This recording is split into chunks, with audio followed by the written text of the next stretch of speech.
जी Nepal HD television अब तपाईं सँगसँगै।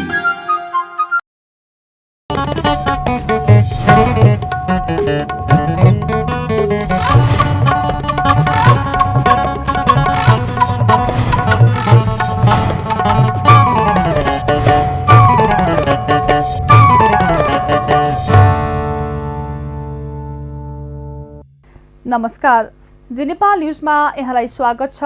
म करुणा लामिछाने। सुरुमा मुख्य समाचारका शीर्षकहरू। पत्रकारको सुरक्षाप्रति सरकार प्रतिबद्ध रहेको सञ्चार मन्त्री कार्कीको भनाई। नीतिगत र कानुनी व्यवस्था गरेर विभिन्न काम गरेको तर्क।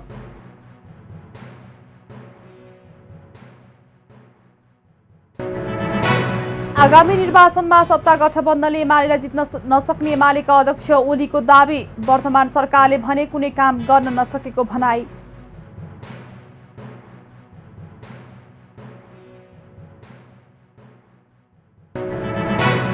नेकपा एमालेद्वारा लुम्बिनी प्रदेशका मुख्यमन्त्री कुलप्रसाद केसीको राजीनामा माग। राज्यलाई बढी नोक्सान पुर्याउन खोजिएको आरोप।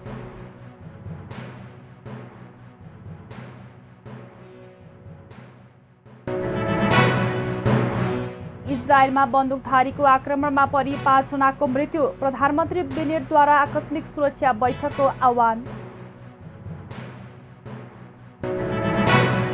र त्रिकोणात्मक T20 अन्तर्राष्ट्रिय सिरिजमा घरेलु टोली नेपालको लगातार दोस्रो जित।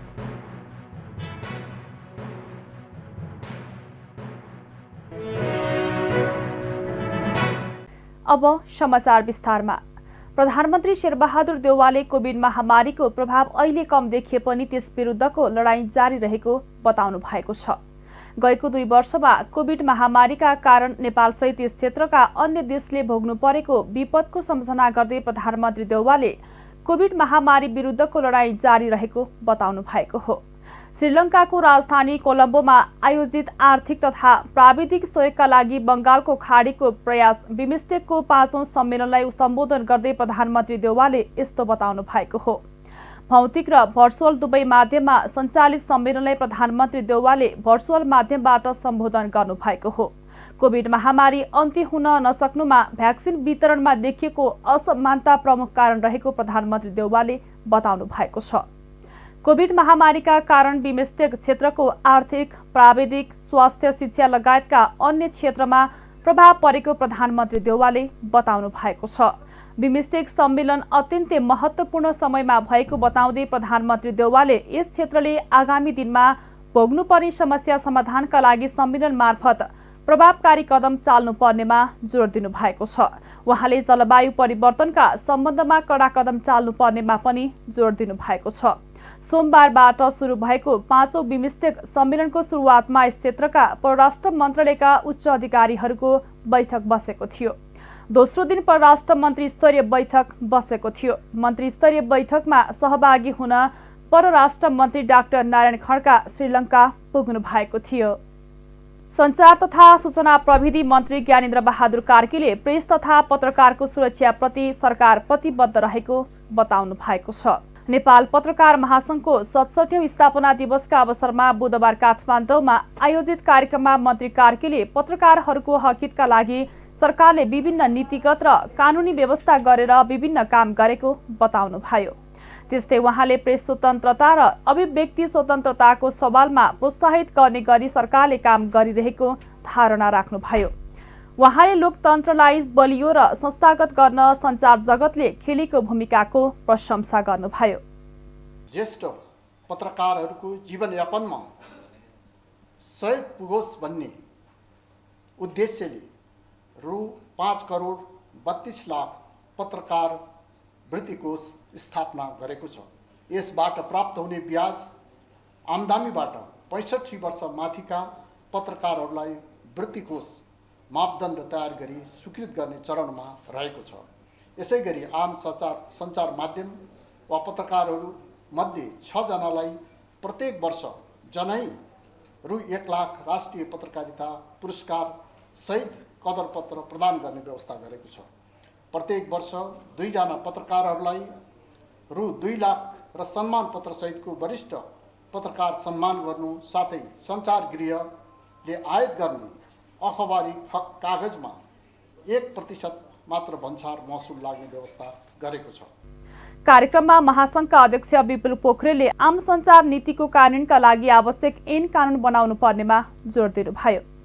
ड्राफ्टकै क्रममा संसदमा पुगेको अवस्थामा हामीले थाहा पाउने र त्यो आपत्तिजनक अवस्था भएपछि चाहिँ हामीले त्यसलाई चाहिँ करेक्सनका लागि दबाब दिनुपर्ने अवस्था भयो। सुरुमै संवाद गर्ने एउटा अभ्यासको थालनी भएको भए त्यो अवस्थाबाट हामी पार लगाइसकेको अवस्था हुन्थ्यो र हामीले आपत्ति जनाइसकेपछि त्यसलाई करेक्सन गर्ने तदारुकता पनि राज्यले नदेखाउँदा अर्को चिन्ताको विषय छ। बरु त्यसलाई लिङ्गरिङ गरिदिने, त्यो छलफलमा नल्याएर त्यत्तिकै पेन्डिङ राखिदिने अभ्यास देखियो, तर त्यसलाई करेक्सन गर्ने तत्परता सरकारले देखाएको छैन।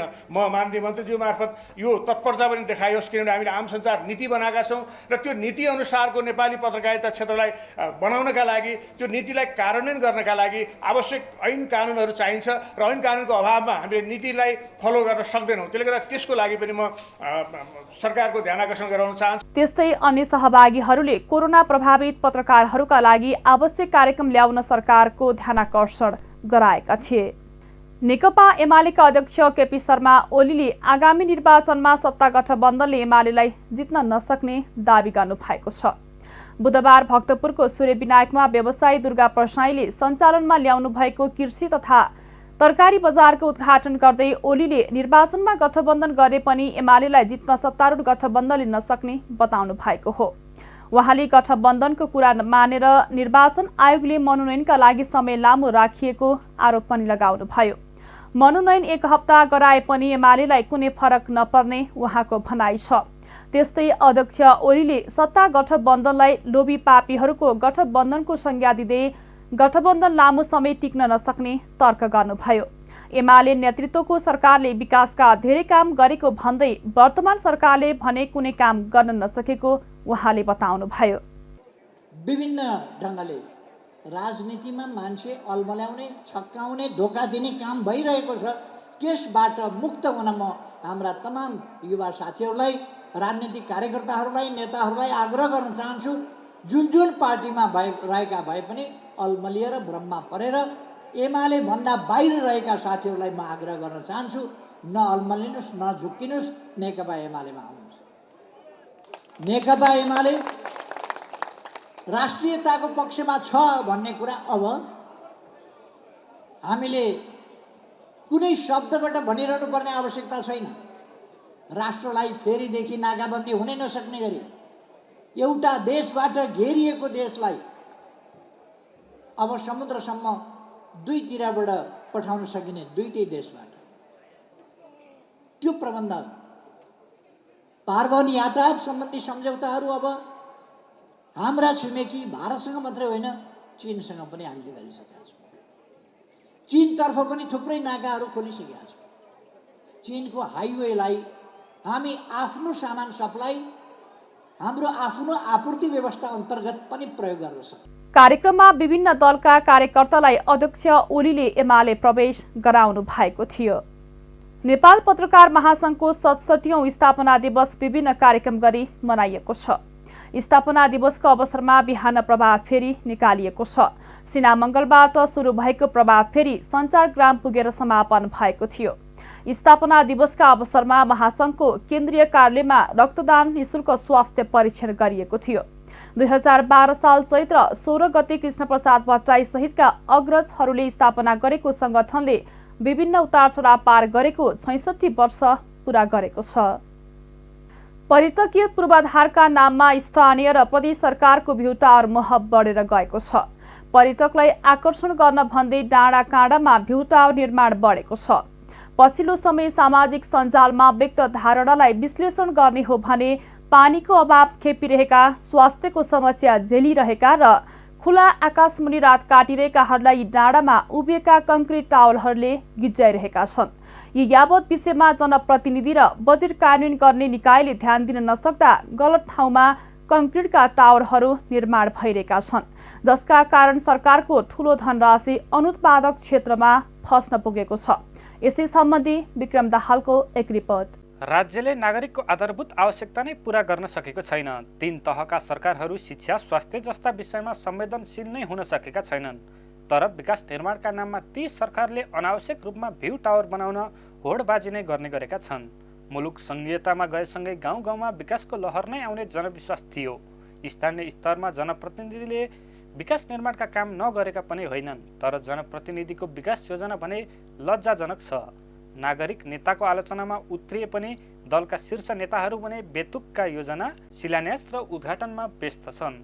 प्रकृतिले दिएका हरिया अग्ला डाँडामा सिमेन्ट र कङ्क्रिटको सहायताले थप केही मिटर प्लस गरेर हामी कस्तो विकासको मोडल दिन खोजिरहेका छौँ? आज आम जनचासोको विषय बनिरहेको छ यो सवाल। स्कुले विद्यार्थीदेखि प्रौढ श्रमिकसम्म यही टाठाबाठा भन्नेदेखि सर्वसाधारणलेसम्म यस विषयमा आफ्नो मत प्रकट गरिरहेका छन्। यति बेला सामाजिक सञ्जाल तातेको छ। यी र यस्तै विषयका आक्रोशले छत्ताछुल्ल भएको छ। अधिकांश मानिस सामाजिक सञ्जालमा क्रिया प्रतिक्रिया जनाइरहेका छन्। भ्यू टावरका तस्बिरहरूप्रति व्यक्त भएका रोष देख्दा लाग्छ मानिसहरू आफ्नो नेतृत्वको अक्षमता, अदूरदर्शिता रुष्ट छन् र विकासको यो भद्दा मोडेलप्रति वितृष्णा ओकेलिरहेका छन्। पछिल्लो समय नेकपा माओवादीको उद्गम स्थल भनेर चिनिने रोल्पामा ठडिएको भ्यू टावरको विधिवत उद्घाटनपछि तमाम भ्यू टावरप्रतिका सामूहिक असन्तुष्टि छताछुल्ल भएका हुन्। सरकारी कोषबाट झन्डै 6 करोड लगानी गरिएको यो टावर फागुन 14 गते नेकपा माओवादी केन्द्रका अध्यक्ष प्रचण्डद्वारा उद्घाटनपछि देशभरका भ्यू टावरहरूका विषयमा थप चर्चा र परिचर्चा चुलिन थालिएको हो।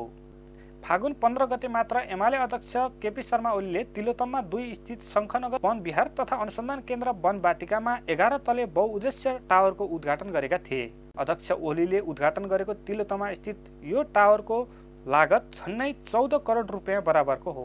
यो रकमले कुनै उद्योग खोलेको भए धेरैजनाले रोजगारी पाउँथे। अर्को त ओलीकै निर्वाचन क्षेत्रमा झापाको दमकमा निर्माणाधीन 18 तले भ्यू टावर सधैँभरि चर्चाकै केन्द्रमा छ, जसको लागत मात्रै 1 अर्ब 56 करोड रुपियाँ भन्दा बढी छ। काठमाडौँ जस्तै घना बस्ती भएको समथर एरियामा पर्यटक लक्षित गरेर निर्माण गरिने यस्ता टावरमा सायद जनताको छेडछानी भने पक्कै हुने थिएन होला। यी र यस्तै प्रकृतिका भ्यू टावरहरू निर्माण भएको भए जनताको टावर प्रतिको रोष यति बिग्न आक्रामक पनि हुने थिएन होला। र कुन ठाउँमा अर्थात् कुन भूगोलमा टावर जरुरी छ, कुन भूगोलमा कस्ता प्रकृतिका टावरहरू निर्माण गर्ने, अहिलेको आवश्यकता टावर हो कि अन्य विकासका पूर्वाधार, यी यावत विषयमा जनप्रतिनिधि र बजेट कार्यान्वयन गर्ने निकायले ध्यान दिन नसक्दा गलत ठाउँमा कङ्क्रिटका टावरहरू निर्माण भइरहेका छन्, जसका कारण सरकारको ठूलो धनराशि अनुत्पादक क्षेत्रमा फस्न पुगेको छ। यसरी शीर्ष नेताहरूले भ्यू टावरलाई राष्ट्रिय महत्त्वको योजना बनाउन जोड दिँदा आधारभूत आवश्यकताबाट वञ्चित नागरिकलाई राज्यको सेवा सुविधाको दायरामा ल्याउन कसले भूमिका खेल्ने? सामाजिक सञ्जालमा आलोचनात्मक टीका टिप्पणी र नेताहरूप्रतिको आक्रोश अनगिन्ती छन्। सामाजिक सञ्जाल मात्र राजनीतिक दलका नेताहरूले पनि टीका टिप्पणी गरेका छन्। नेपाली काङ्ग्रेसका महामन्त्री गगन थापाले आगामी निर्वाचनमा जनतामा जाँदा भ्यू टावर जस्तो अनुत्पादक क्षेत्रमा 1 रुपियाँ पनि खर्च नगर्ने नीति बनाउनु पर्ने दाबी गरेका छन्। शिक्षा, स्वास्थ्य, सडक जस्ता महत्त्वपूर्ण योजनाहरू ध्यान नदिई यस्ता टावर निर्माण गर्नु बजेटको दुरुपयोग भएको कतिपयको तर्क पनि छ। अनुत्पादक क्षेत्रमा भइरहेको लगानी नेताहरूको अदूरदर्शिताको कारण भविष्यमा खतरा निम्तन सक्ने उनीहरूको ठहर छ। मुलुक अझै पनि अभाव, अशिक्षा, बेरोजगारी, महँगी र भोकमारीले पिल्सिएकै छ। सामान्य स्वास्थ्य उपचारको अभावमा नागरिकले ज्यान गुमाउनु परेको छ। तर नागरिकको जनजीविकासँग जोडिएका विषयमा न त जनप्रतिनिधिको ध्यानाकर्षण गएको छ, न त शीर्ष नेताको नै। विक्रम दाहाल, काठमाडौँ। सर्वोच्च अदालतको न्यायाधीशमा नियुक्त तिलप्रसाद श्रेष्ठले पद तथा गोपनीयताको शपथ लिनु भएको छ। बुधबार सर्वोच्चमा कानुन मन्त्री दिलेन्द्र प्रसाद बडुको उपस्थितिमा कायम मुकायम प्रधान न्यायाधीश दीपक कुमार कार्कीले श्रेष्ठलाई शपथ खुवाउनु भएको हो। कार्यक्रममा सर्वोच्चका अन्य न्यायाधीश लगायतको उपस्थिति रहेको थियो। यसअघि मंगलबार संसदीय समितिबाट नाम अनुमोदन भए लगत्तै श्रेष्ठलाई राष्ट्रपति विद्यादेवी भण्डारीले न्यायाधीशमा नियुक्त गर्नु भएको थियो। विराटनगर उच्च अदालतका न्यायाधीश रहेका श्रेष्ठ फागुन 6 मा सर्वोच्चको न्यायाधीशका लागि सिफारिस हुनु भएको थियो। स्थानीय निर्वाचनको राजनीतिक भागबन्दका लागि बिहीबार सत्ता गठबन्धनका दलहरूको बैठक बस्ने भएको छ। आगामी स्थानीय चुनावको तालमेल बारे सत्ता गठबन्धन बीच छलफल गर्न बिहीबार 11 बजे बैठक बस्ने भएको माओवादी केन्द्रका अध्यक्ष प्रचण्डकी स्वकीय सचिव गंगा दाहालले बताउनु भएको छ। कांग्रेसले मंगलबार केन्द्रीय कमिटीबाट स्थानीय निर्वाचनमा आवश्यकता अनुसार चुनावी तालमेल गरेर जाने निर्णय गरेको छ। कांग्रेसको यो निर्णयसँगै पहिलो पटक सत्ता गठबन्धनको बैठक बस्न लागेको हो। बैठकमा चुनावी भागबन्दाबारे छलफल हुनेछ। माओवादी र एकीकृत समाजवादीले चुनावी गठबन्धनबारे केन्द्रबाटै निर्णय लिने भए पनि कांग्रेसले भने महानगर बाहेक स्थानीय आवश्यकता अनुसार स्थानीय कमिटीलाई निर्णय गर्न दिने निर्णय गरेको छ। यसले अन्यलाई शंका पैदा गरेको छ। माओवादी र समाजवादीले कांग्रेसले पनि केन्द्रबाटै निर्णय गर्नुपर्ने दबाब दिएका छन्। काठमाडौँको गोकर्णेश्वर नगरपालिका एक सुन्दरी जलमा टिपरले ठक्कर दिँदा 2 बालिकाको मृत्यु भएको छ। बुधबार बुबा रोहन तामाङसँग मोटरसाइकलमा विद्यालय जाँदै गरेका 8 वर्षीय सृष्टि तामाङ र 4 वर्षीय श्रेया तामाङको टिपरको ठक्करबाट मृत्यु भएको प्रहरीले जनाएको छ। बा 4 ख 6965 नम्बरको बालुवा बोकेको टिपरले बा 51 प 8733 नम्बरको मोटरसाइकललाई ठक्कर दिएको हो। दुर्घटनामा गम्भीर घाइते भएका रोहनलाई उपचारका लागि अस्पताल लगिएको छ। चालकको लापरवाहीका कारण दुर्घटना भएको र बालिकाको मृत्यु भएको भन्दै स्थानीयले प्रदर्शन गरेका छन्। स्थानीय बासिन्दाले दोषीलाई कारबाही गर्नुपर्ने माग राखेका छन्। स्थानीयको प्रदर्शन बढ्दै गएपछि सो क्षेत्रमा ठूलो संख्यामा प्रहरी तैनात गरिएको थियो। जी नेपाल न्यूजमा अब एकैछिन विश्राम भन्दा अगाडि प्रमुख समाचारका शीर्षकहरू पुनः एकपटक। पत्रकारको सुरक्षाप्रति सरकार प्रतिबद्ध रहेको सञ्चार मन्त्री कार्कीको भनाई। नीतिगत र कानुनी व्यवस्था गरेर विभिन्न काम गरेको तर्क।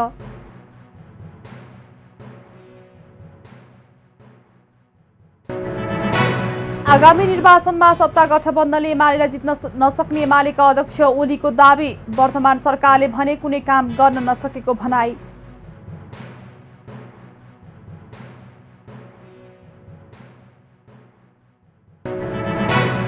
नेकपा एमालेद्वारा लुम्बिनी प्रदेशका मुख्यमन्त्री कुलप्रसाद केसीको राजीनामा माग। राज्यलाई बढी नोक्सान पुर्याउन खोजिएको आरोप।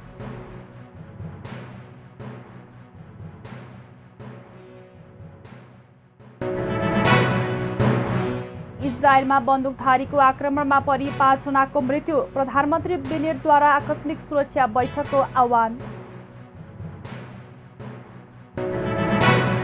र त्रिकोणात्मक T20 अन्तर्राष्ट्रिय सिरिजमा घरेलु टोली नेपालको लगातार दोस्रो जित।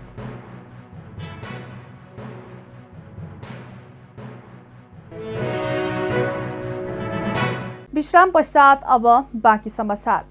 नेकपा एमाले लुम्बिनी प्रदेशका मुख्यमन्त्री कुलप्रसाद केसीको राजीनामा माग गरेको छ। बुधबार बुटोलमा बसेको एमाले लुम्बिनी प्रदेशसभा संसदीय दलको बैठकले लुम्बिनी प्रादेशिक अस्पतालको भवन ठेक्कामा सरकारले नै मिलेमतो गरेर राज्यलाई 1.5 अर्ब बढी नोक्सान पुर्याउन खोजिएको भन्दै मुख्यमन्त्री केसीको राजीनामा माग गरेको हो। एमाले संसदीय दलका उपनेता बैजनाथ चौधरीले लुम्बिनी प्रादेशिक अस्पतालको भवन निर्माणका लागि 2 वटा निर्माण कम्पनीलाई मात्र प्रतिस्पर्धा गराउने गरी प्रदेश पूर्वाधार विकास प्राधिकरणले स्पेसिफिकेसन तयार गरेर राज्यलाई आर्थिक नोक्सान पुर्याउन खोजेको र मुख्यमन्त्रीले प्राधिकरणका अध्यक्ष रहेकोले राजीनामा दिनुपर्ने बताउनुभयो। उहाँले आर्थिक मिलेमतो रहेको आशंका पछि प्राधिकरणका प्रमुख कार्यकारी अधिकृत अनन्तराम घिमिरेको राजीनामाले उक्त मिलेमतोलाई पुष्टि गरिदिएको धारणा राख्नुभयो। एकपछि अर्को विवादास्पद काम गरेका संहिताको मर्ममाथि प्रहार र नागरिकमा संघीय शासन प्रणालीप्रति वितृष्णा जगाउने क्रियाकलाप हुँदै आएका छन्। कर्मचारी प्रशासनमा भएको नाङ्गो हस्तक्षेपले प्रदेश सरकारको कर्मचारी प्रशासन उपलब्धिमूलक काम गर्नै नसक्ने अवस्थामा पुगेको छ। यस प्रकारका स्थापित पद्धति, विधि पद्धति र मूल्य मान्यतालाई कुल्चिएको छ। प्रदेशको आवधिक योजनाले प्राथमिकीकरण गरेका आयोजनामा विभिन्न विनियोजन गरेको बजेट पूर्णतः कटौती गरेर गैर जिम्मेवारीपन देखाइएको छ। अझ स्वयं मुख्यमन्त्री नै सेटिङमा सहभागी भई सरकारलाई 1.5 अर्ब नोक्सान पुर्याउन संलग्न भएकोमा तत्काल पदबाट राजीनामा दिनु नै अनिवार्य छ।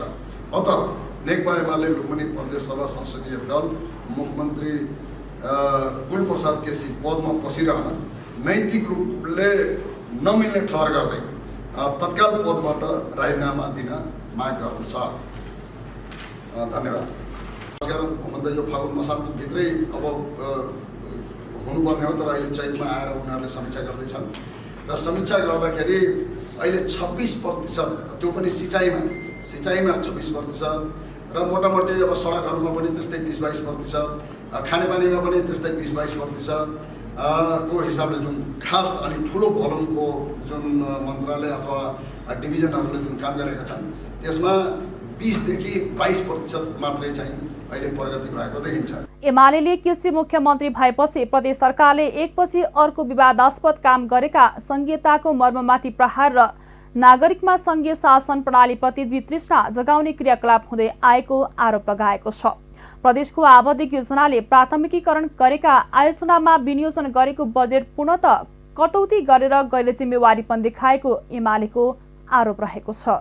वैज्ञानिक समाजवादी कम्युनिस्ट पार्टी नेपालका संयोजक विश्वभक्त दुलाल आहुतिले आफ्नो दल चुनावमा जाने कि नजाने भन्ने विषयमा राष्ट्रिय भेलाले निर्णय लिने बताउनु भएको छ। बुधबार काठमाडौँमा पत्रकार सम्मेलन गर्दै चुनावमा जनतामा जाने कुरा सकारात्मक नै भए पनि यस विषयमा राष्ट्रिय भेलाले निर्णय लिने बताउनु भएको हो।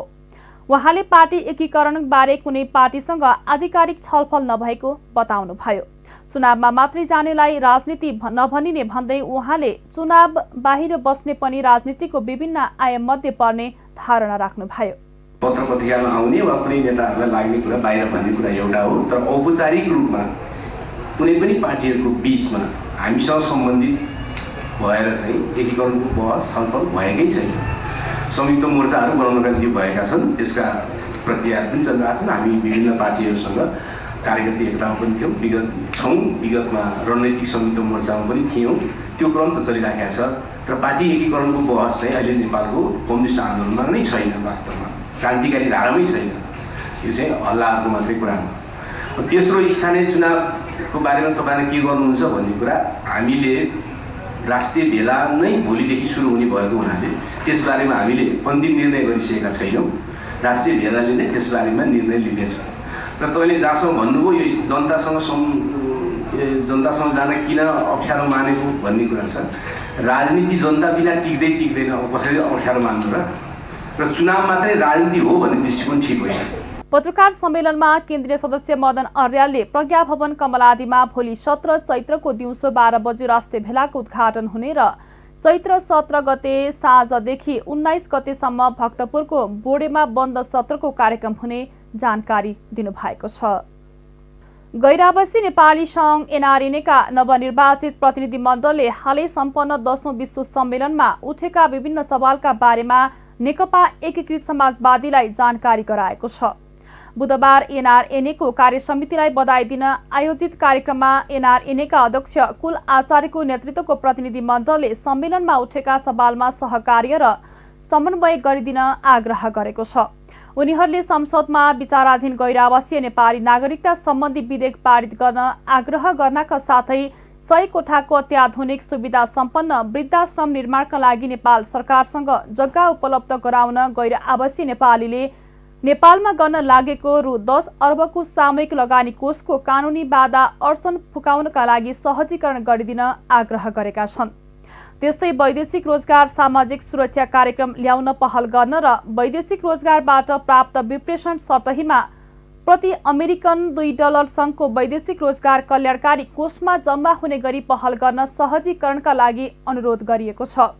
सो क्रममा एकीकृत समाजवादीका सम्मानित नेता छलनाथ खनालले प्रतिनिधि मण्डलले अगाडि सारेका सवाल उपयुक्त रहेकाले तिनको कार्यान्वयन गर्न आफू सकारात्मक रहेको बताउनु भएको छ। अब यो राष्ट्रलाई कसरी अग्रगति प्रगतितर्फ लाने र समृद्धितर्फ लाने, जस्तो हाम्रो पार्टीको 9 महाधिवेशनले एउटा नारा अगाडि सारेको सुखी नेपाली समृद्ध नेपाल। त्यति बेला मै अध्यक्ष थिएँ पार्टीको, हामीले यो नारा अगाडि सार्यौँ है। त्यो नारा को तात्पर्य जे हो त्यो तात्पर्यको आधारमा यो अगाडि बढ्न सकेको भए वास्तवमा चाहिँ अहिले नेपाल चाहिँ एकदम अग्रगतितर्फ गइरहेको अवस्था हुन्थ्यो। तर अहिले एक खालको अन्यलको अवस्था छ। अब निर्वाचनबाट के हुन्छ भन्ने खालको अवस्था छ। अब यहाँ गठबन्धन बन्ने खालको स्थिति छ। हामी 5 दलीय गठबन्धनमा छौँ। अब अर्को पनि गठबन्धन, अब 4 दलीय गठबन्धन बन्छ कि होइन, त्यो खालको एउटा अवस्था छ। र दुईटा गठबन्धनको बिचमा चाहिँ नेपाली जनमत चाहिँ विभाजित हुने स्थिति छ। र विश्वको परिस्थिति पनि अहिले त्यति सहज छैन, अन्यलपूर्ण परिस्थिति छ र चाहिँ तनावपूर्ण परिस्थिति छ। युद्ध चलिरहेको छ, त्यो युद्धका प्रभावहरू विश्वव्यापी रूपमा फैलिरहेको एउटा अवस्था छ। त्यो कारणले अन्तर्राष्ट्रिय परिस्थिति पनि बडो अन्यलपूर्ण हुने, अब राष्ट्रिय परिस्थिति पनि त्यति पनि अनुकूल होइन। तर कमसेकम पनि हामीले संविधानमाथि, गणतन्त्रमाथि संसदमाथि जुन खालका खतरा पैदा भए त्यो खतरालाई अहिले हामीले रोक्यौँ। कार्यक्रममा एनआरएनको महाधिवेशनबाट निर्वाचित अध्यक्ष रविनाथ थापा र डाक्टर बद्री केसी लगायत अन्य पदाधिकारी पनि सहभागी भएका थिए। भेटका क्रममा नवनिर्वाचित कार्य समितिलाई सम्मान, बधाई तथा शुभकामना दिएको थियो। शहरी विकास मन्त्रालयले गरिब परिवारलाई घर बनाइदिन थालेपछि स्थानीयहरू खुसी भएका छन्।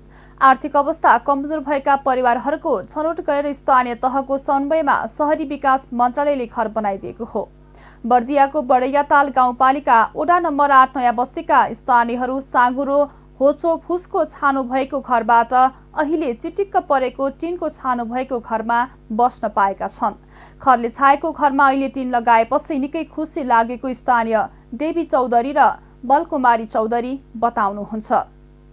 नेपालगञ्जबाट अभिषेक गुप्ताको एक रिपोर्ट। शहरी विकास मन्त्रालयले गरिब परिवारलाई घर बनाइदिन थालेपछि स्थानीयहरू निकै खुसी भएका छन्। आर्थिक अवस्था कमजोर भएका परिवारको छनौट गरेर स्थानीय तहको समन्वयमा शहरी विकास मन्त्रालयले घर बनाइदिएको हो। बर्दियाको बडैयाताल गाउँपालिका वडा नम्बर 8 नयाँ बस्तीका स्थानीयहरू साँगुरो होचो फुसको छानो भएको घरबाट अहिले चिटिक्क परेको टिनको छानो भएको घरमा बस्न पाएका छन्। खरले छाएको घरमा अहिले टिन लगाएपछि निकै खुसी लागेको स्थानीय देवी चौधरी र बलकुमारी चौधरी बताउनुहुन्छ। चुना देवी चौधरी, बडैयाताल 8 नयाँ बस्ती।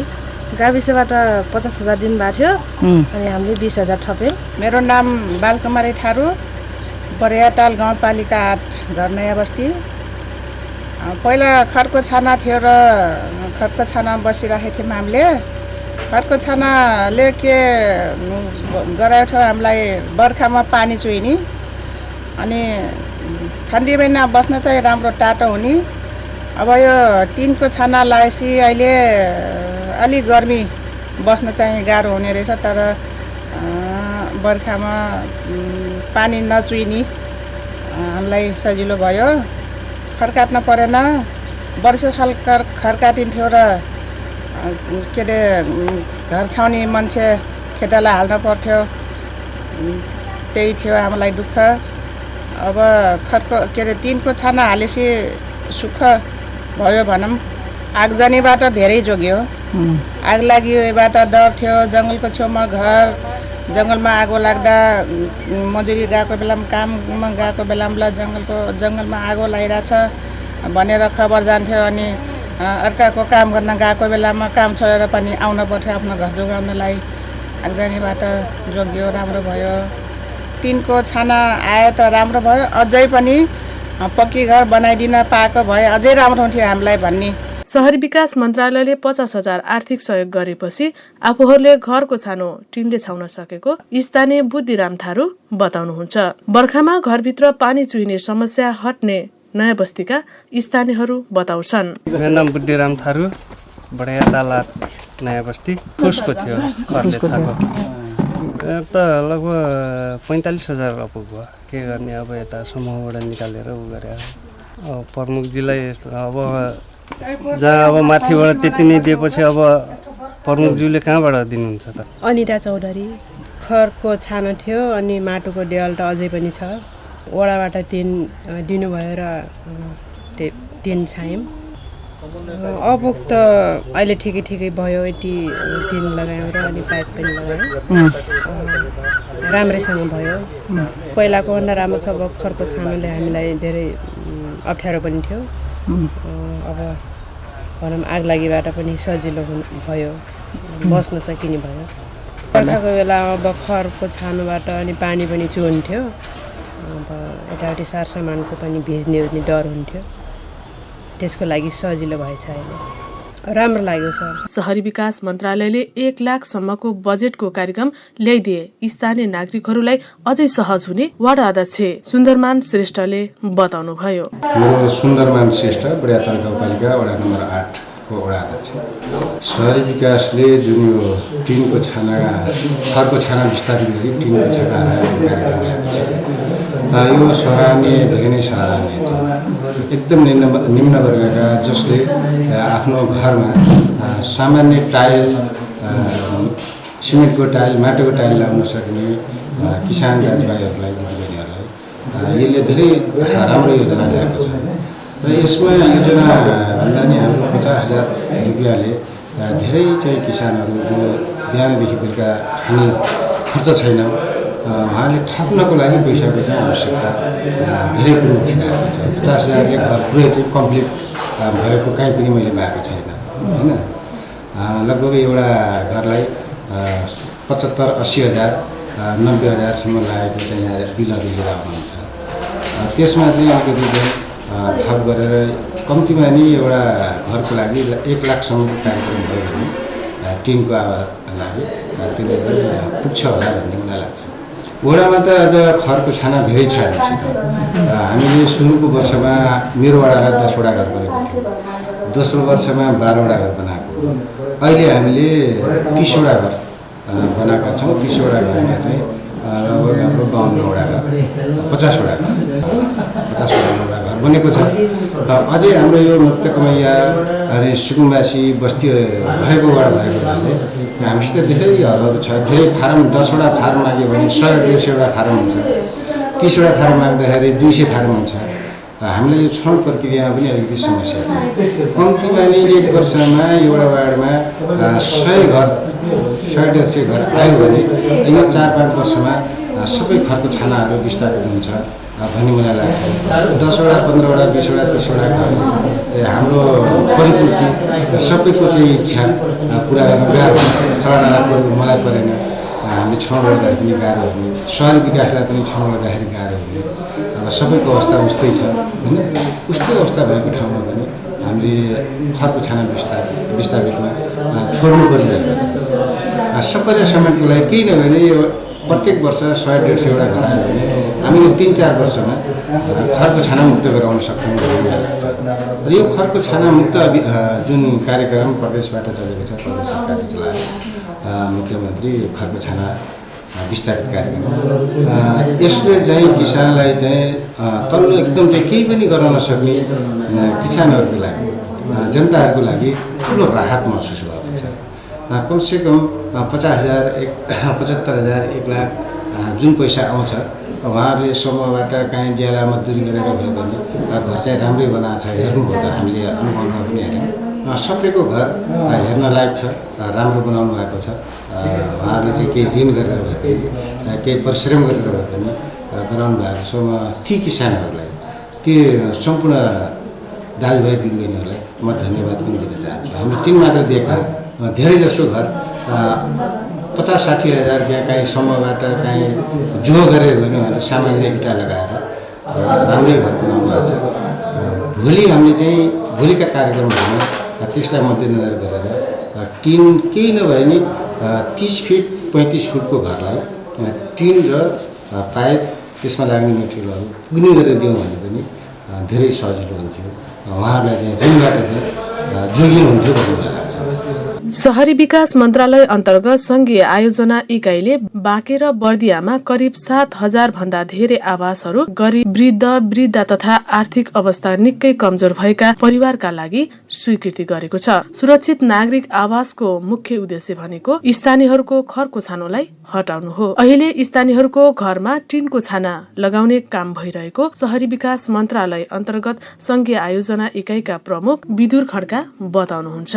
म विदुर खड्का, म शहरी विकास मन्त्रालय अन्तर्गतको सङ्घीय आयोजना कार्यान्वयन इकाइ बाँकेको आयोजना प्रमुखको रूपमा यहाँ कार्यरत छु। म यहाँ आएको तेस्रो महिना भयो। शहरी विकास मन्त्रालय अन्तर्गतको यो सङ्घीय आयोजना कार्यान्वयन इकाइ बाँकेको चालु अब 78-79 पनि संविधानद्वारा प्रदत्त जुन नागरिकको मौलिक अधिकार छ आवासको हक, आवासको अधिकारको सुनिश्चितता र कार्यान्वयन गर्नको लागि यस सङ्घीय आयोजना कार्यान्वयन इकाइ अन्तर्गत चाहिँ नि गरिब, विपन्न, उत्पीडित, पिछडिएका, एकल महिला, वृद्ध र अशक्त नागरिकहरूको लागि चाहिँ नि छाना फेर्ने कार्यक्रम भनेर चाहिँ प्रति लाभग्राही नेपाल सरकारले 50,000 रुपियाँ अनुदान दिएर छाना फेर्ने कार्यक्रमहरू चाहिँ सञ्चालन क्रमिक रूपमा गर्दै आएको अवस्था छ।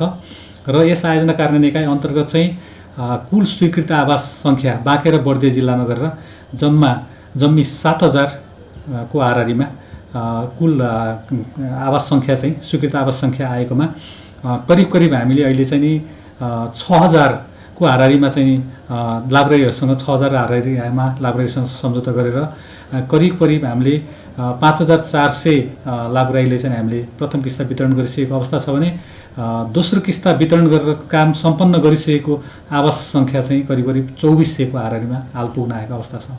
र यसै गरी नेपालगञ्ज उपमहानगरपालिका अन्तर्गत चाहिँ करिब 1500 स्वीकृत आवास सङ्ख्या मध्येमा 1000 जना लाभ्रेरीले चाहिँ प्रथम किस्ता बुझिसकेको अवस्था छ भने 770 जना लाभ्रेरीले चाहिँ दोस्रो किस्ता बुझेर भनौँ न त्यो छाना फेर्ने कार्यक्रमहरू चाहिँ सम्पन्न गरिसकेको अवस्था देखिन्छ। अब यो खालको चाहिँ कार्यक्रमहरू चाहिँ अब जनमानसमा अति नै यसको प्रभावशाली कार्यक्रमहरू रहेको छ भन्ने कुरा हामीले बुझ्नमा आएको छ र यसको दिनानुदिन नागरिकहरूको चाहिँ एउटा अपेक्षा सबैले चाहिँ एउटा चाहिँ विपन्न नागरिकहरूले चाहिँ यो खालको चाहिँ अनुदान कार्यक्रम प्राप्त गर्न सकौँ र लाभ्रेरीको सूचीमा हामी प्राप्त गरेर चाहिँ यो अनुदान प्राप्त गरौँ, सहयोग प्राप्त गरौँ भन्ने खालको अपेक्षा बढ्दै आएको कारणले गर्दा चाहिँ जनप्रतिनिधिहरूको रोभरमा वडाध्यक्षज्यूहरूलाई चाहिँ विभिन्न निवेदनहरू चाहिँ तपाईँको स्वीकृत आवास सङ्ख्याभन्दा अत्याधिक बढी आएको र अझै पनि राज्यको तर्फबाट चाहिँ यो कार्यक्रमलाई चाहिँ कार्यान्वयन गर्नको लागि चाहिँ अझ थप स्वीकृत कोटाहरू चाहिँ आवश्यक पर्छ भन्ने कुरा चाहिँ हामीले महसुस गरेको अवस्था छ अहिले। यो विषयमा यो सुरक्षित नागरिक आवासको चाहिँ मूलभूत उद्देश्य भनेको चाहिँ राज्यले एउटा चाहिँ अब असुरक्षित किसिमको जुन खरको छाना छाएर जुन विपन्न नागरिकहरू एउटा चाहिँ अलिकति अस्वस्थकर एउटा चाहिँ आवासभित्र चाहिँ जीवनयापन गर्नको लागि चाहिँ बाध्यकारी अवस्था जुन सिर्जना भएको थियो त्यो खालको दयनीय अवस्थालाई चाहिँ उन्मुक्ति दिलाउनको लागि राज्यले कम्तीमा खरको छानालाई चाहिँ अब जस्ता पाताले टिनले छाएर कम्तीमा चाहिँ आग लागि हुन सक्ने एउटा चाहिँ जोखिमबाट चाहिँ नागरिकलाई सुरक्षित राख्न सकियोस् भन्ने हेतुले चाहिँ नै सुरक्षित नागरिक आवास नामाकरण हुन गएको अवस्था पनि हो र यो खालको कार्यक्रम को कारणले गर्दा चाहिँ प्रत्येक लाभ्रेरीहरूले चाहिँ यसलाई चाहिँ अति नै सराहना प्रशंसा गरेर कम्तीमा यस्तो खालको कार्यक्रमहरूले चाहिँ सधैँ निरन्तरता पाइरहनुपर्छ। गरिब उत्पीडित र विपन्न नागरिकहरूले एउटा चाहिँ एक किसिमको राज्यले पुरा गर्ने सामाजिक दायित्वहरू चाहिँ निर्वाह गरिरहनुपर्छ भन्ने अपेक्षाका साथ उहाँहरू हर्षित हुनुहुन्छ र हामीले पनि यस्तो खालको प्रोग्रामहरू चाहिँ कार्यान्वयन गर्न पाएकोमा हामी आफै पनि हर्षित छौँ। यो ठुलो उपलब्धि हो र यो हामीलाई पनि आत्मसन्तुष्टि दिने एउटा चाहिँ कार्यक्रम हो जस्तो मलाई लाग्दछ। नेपालमा थप 26 जनामा कोरोना संक्रमण पुष्टि भएको छ। देशभर गरिएको 3940 पीसीआर परीक्षणका क्रममा 25 जना र 1252 एन्टिजेन परीक्षणका क्रममा 1 जनामा कोरोना संक्रमण पुष्टि भएको हो। त्यस्तै कोरोनाका कारण बुधबार पनि कसैको मृत्यु नभएको स्वास्थ्य मन्त्रालयले जनाएको छ। मन्त्रालयका अनुसार थप 77 जना कोरोना मुक्त भएका छन्। हाल नेपालमा 1146 सक्रिय संक्रमित आइसोलेसनमा रहेका छन्। यो हप्ता लगातार 3 दिन घटेको शेयर बजार हप्ताको चौथो दिन आज बुधबार भने 40 अङ्क भन्दा धेरैले बढेको छ। शेयर बजार परिसूचक नेप्से आज 40.68 अङ्कले बढेर 2568.25 बिन्दुमा छरेको छ। आज सबै समूहको शेयर बढेकोमा विकास बैंक उत्पादन, अन्य बीमा र होटल समूहको शेयर उच्च अङ्कले उकालो लागेको छ। शेयर बढेको दिन 232 वटा कम्पनीका 45,02,000 किता शेयर 2 अर्ब 25 करोड रुपैयाँमा कारोबार भएको छ। सबैभन्दा धेरै सिद्धार्थ इन्स्योरेन्स लिमिटेडको 11 करोड 27 लाख रुपैयाँको शेयर किनबेच भएको छ। आज इमर्जिङ नेपाल लिमिटेड, राष्ट्र उत्थान लघुवित्त र नेस्टो समृद्ध लघुवित्त संस्थाको शेयर 10% बढेर सर्किट लागेको छ। बजार बढे पनि युनिलिभर नेपाल लिमिटेडको शेयर भने झन्डै 2% घटेको छ। अब अन्तर्राष्ट्रिय समाचार। कङ्गोमा संयुक्त राष्ट्र संघको शान्ति मिसनको एउटा हेलिकप्टर दुर्घटना हुँदा 8 जनाको मृत्यु भएको छ। विद्रोही समूह र कङ्गो सेनाबीच द्वन्द्व भइरहेको पूर्वी क्षेत्रमा हेलिकप्टर दुर्घटनाग्रस्त भएको हो। मोनुस्को भनेर चिनिने मिसनले मंगलबार उत्तरी किबु प्रान्तमा भएको दुर्घटनाको कारण खुलाएको छैन। पुमा हेलिकप्टरमा सवार 8 जनामा 6 जना चालक दलका सदस्य थिए। मृत्यु हुने सबै पाकिस्तानी सेना, अन्य 2 जना रुस र सर्बियाका सैनिक रहेको अल जजिराले उल्लेख गरेको छ। मोनुस्कोले सुरु गरेको खोज तथा उद्धार अभियानका क्रममा उनीहरूको शव फेला परेको हो। उक्त घटनालाई लिएर पाकिस्तानका प्रधानमन्त्री इमरान खानले शोक व्यक्त गरेका छन्। इजरायलमा भएको पछिल्लो आक्रमणमा 5 जनाको मृत्यु भएको छ। तेल अभिव सहर नजिकै एक प्यालेस्टाइनी बन्दुकधारीले जथाभावी गोली प्रहार गर्दा 5 जनाको मृत्यु भएको हो। सुरक्षाकर्मीको जवाफी कारबाहीमा बन्दुकधारी पनि मारेको बीबीसीले जनाएको छ। बन्दुकधारीलाई निष्क्रिय बनाउन गोली चलाउने सुरक्षाकर्मी पनि मारिएको इजरायली अधिकारीले जनाएका छन्। घटनाका क्रममा खिचेका भिडियोमा कालो वस्त्र लगाएको बन्दुकधारीले मानिसहरूमाथि जथाभावी गोली चलाएको देखिएको छ। प्यालेस्टाइनको वेस्ट ब्याङ्क स्थित जेनिन भन्ने स्थानमा बसोबास गर्ने 26 वर्षीयले गोलीकाण्ड मचाएको जनाएको छ। बन्दुकधारी यसअघि पनि इजरायली कारागार चलान भइसकेको पूर्व कैदी रहेको बीबीसीले जनाएको छ।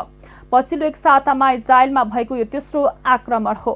आक्रमण लगत्तै इजरायली प्रधानमन्त्री नफ्तलाई बेनेटले आकस्मिक सुरक्षा बैठक डाकेका छन्।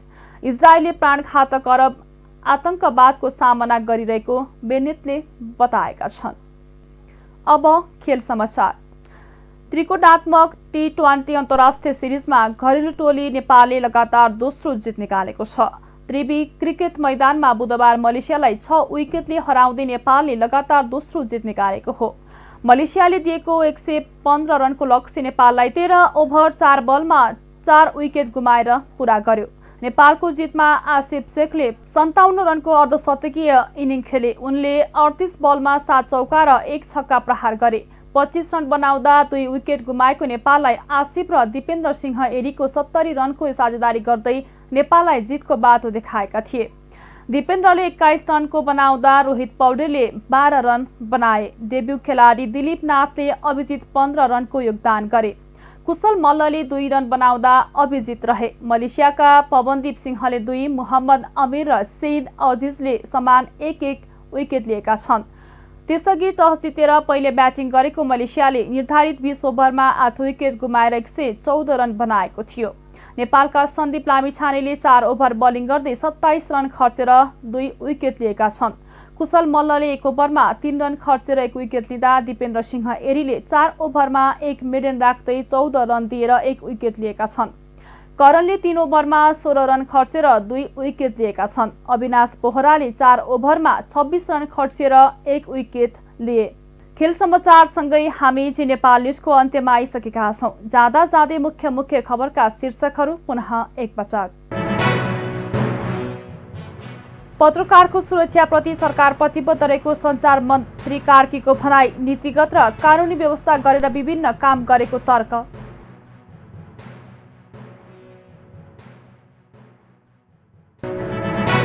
आगामी निर्वाचनमा सत्ता गठबन्धनले एमालेलाई जित्न नसक्ने एमालेका अध्यक्ष ओलीको दावी। वर्तमान सरकारले भने कुनै काम गर्न नसकेको भनाई।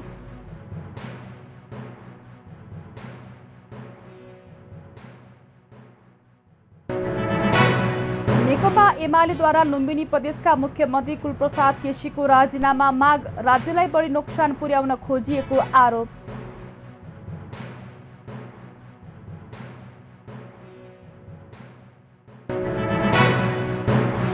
इजरायलमा बन्दुकधारीको आक्रमणमा परि 5 जनाको मृत्यु। प्रधानमन्त्री बेनेटद्वारा आकस्मिक सुरक्षा बैठकको आह्वान। र त्रिकोणात्मक T20 अन्तर्राष्ट्रिय सिरिजमा घरेलु टोली नेपालको लगातार दोस्रो जित।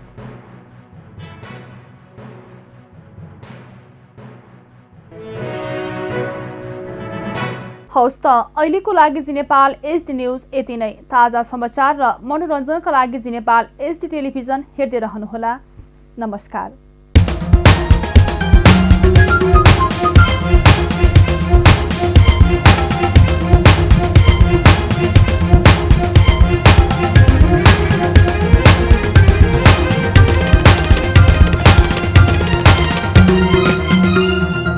जी नेपाल HD टेलिभिजन अब तपाईँ सँगसँगै